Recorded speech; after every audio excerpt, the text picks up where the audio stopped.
I think people get tattooed because, there's not a lot of real stuff left in the world, and it's all like a 24-hour news cycle. Nothing lasts. With tattooing, it's blood, it's pain, it's permanence. When you get that needle in your skin for the first time, you have to be there. You can't just call it in. You have to sit there and take the pain, and then sit there and heal it, and then you got to live with the consequences of your action. Good morning. Welcome to the East West Podcast with your host, Horisumi. New view today. I've moved my desk around, and this is a new view of my desk. The other view is from over there looking that way. Now we're looking at my wall of back pieces. So we'll see how it goes. We'll try an episode like this, and if it doesn't work, we'll put it back the other way. So, no interview this week. I did the interview with Elke, was the last episode, which went well. I've got a couple of the clients lined up. I've just been a little bit under the weather, a little bit busy, so just haven't had a chance to tee up any interviews. So we'll just have a little talk today about the sort of the state of tattooing at the moment. So here in Australia, if you live here, and if you don't, then it might be the same where you live. The economy is taking a little bit of a downturn, and it's creeping into all sort of sectors of society, right? And the tattooing is one of them. The boys who are busy, my guys that have the clientele and do serious style of tattooing, they're good. I'm good, but the impulse and walk-in tattoos and the sort of silly stuff has really dropped, right? And I'm getting this from everybody, right? Talking to people in America, even people who are doing serious tattooing, there's been a lot of cancellations. People are really hurting, right? This whole idea of raising interest rates to stall the economy to fight inflation, it's done a great job, man. You've raped everybody of their income, and people have no money to spend. I don't see how that's particularly good for the economy or good for people, but that's what they've done. And the banks are making record profits, the grocery stores are making record profits. People can barely get by, barely feed themselves. So yeah, good job. And so businesses are suffering, right? My friends that own restaurants are saying the same thing. Stores, gardeners are getting, we've had to cut our gardener back. It's had this real follow-on effect, and tattooing is a luxury item, right?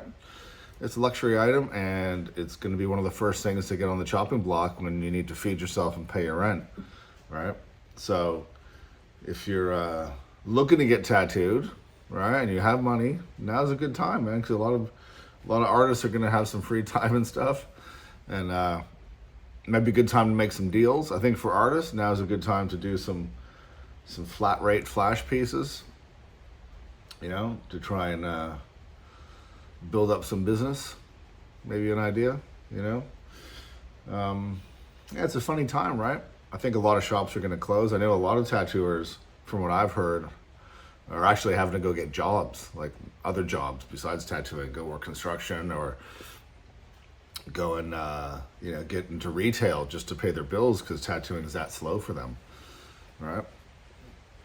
So we'll see what this brings. We'll see if this is a bit of a cleansing of the tattoo scene as, as things really tighten up and a lot of newcomers that, maybe don't do like serious styles of tattooing, maybe they get left behind, right?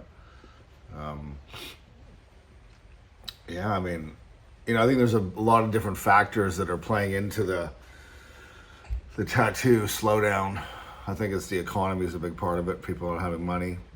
I think it's, a saturation of tattooers. Like I know my shop here, when I opened my shop, there was maybe 2 other shops within a kilometer, right? That was 11 years ago. Now there's probably 40, right? So there's that.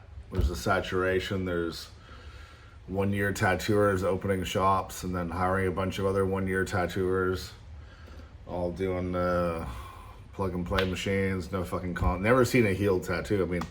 Some of this stuff, and I was talking this about with my friend the other night, I think what changes for a lot of tattooers is when you've been tattooing like 8 or 10 years and you start seeing your work come back. You start seeing your healed pieces that have aged, been in the sun, lived. You start to see what works and doesn't work, right? And I think with a lot of these younger tattooers, they've never seen their tattoos age. Right? Obviously, they haven't been tattooing them long enough to see them age.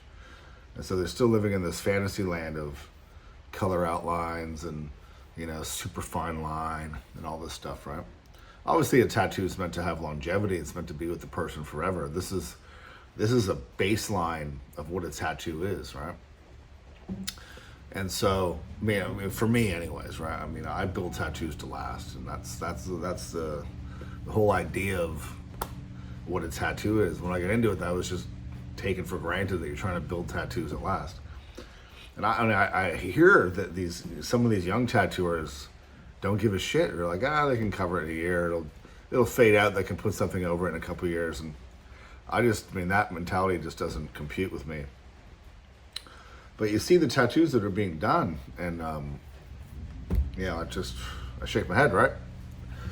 So, color realism is a good example. Apparently, a lot of color realism. My friend Ian was telling me, you know, a lot of guys that start off doing the color realism with the color no outlines and, you know, 50 Shades of Blue and all this crazy shit. I mean, we all know that stuff doesn't last, and it generally turns to mush after a few years.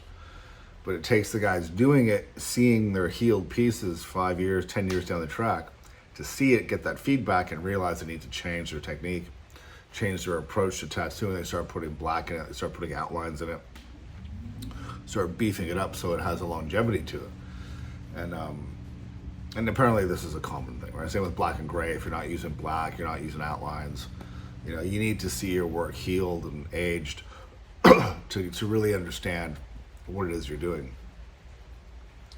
And so you've got like, I'd probably say 80% of the tattooers right now have been tattooing less than 5 years, right? So you've got a big subsect of the population that has no fucking idea of what a tattoo age is like, and they haven't seen their own work aged. And I think, I don't know, I think that might play a part in it as well. There's a lot of saturation in tattooing, and it's so ubiquitous, it's so everywhere that maybe people are rebelling against tattoos. You know, maybe people are like, had enough of it. It's cool to be a clean skin. I don't know, right? I don't know. I think there's a whole bunch of things. I think it's funny. I mean, tattooing goes in ebbs and flows. You know, I got into at the beginning of the wave in the early '90s, and then it had a bit of a big wave. Then it crashed. Then it came back again in 2001, 2002 with Miami Ink. And it's been pretty steady ever since, right? And now we're having a big crash, man, like everywhere in the West, UK, America, Europe, everyone's struggling, right? So it'll be interesting to see how it all ends. I think the people that are, you know, the people that are busy are busy. The people that have a serious style and a serious, you know, clientele and portfolio and take tattooing seriously, they'll be okay, right? Tattooing's not going anywhere. But I think the frivolous nature of tattooing these days, I think the frivolity of silly tattoos, I think that might go away, right?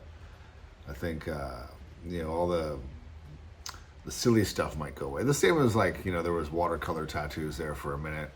No one gets those anymore because they age like shit. They don't last. They actually look ugly when they're aged, when they're healed and aged. You know, and I think when a lot of the stuff that people are getting in the last 5 years, as it starts to age, it might turn people off silly tattoos. You know, who knows, right? We'll find out. But if you want to get serious tattoos, now's a good time, because there are some good tattooers out there doing nothing, right? They don't have a big clientele and stuff, and the economy's hit them hard. So it might be time to look around, you know, see what you can figure out with them.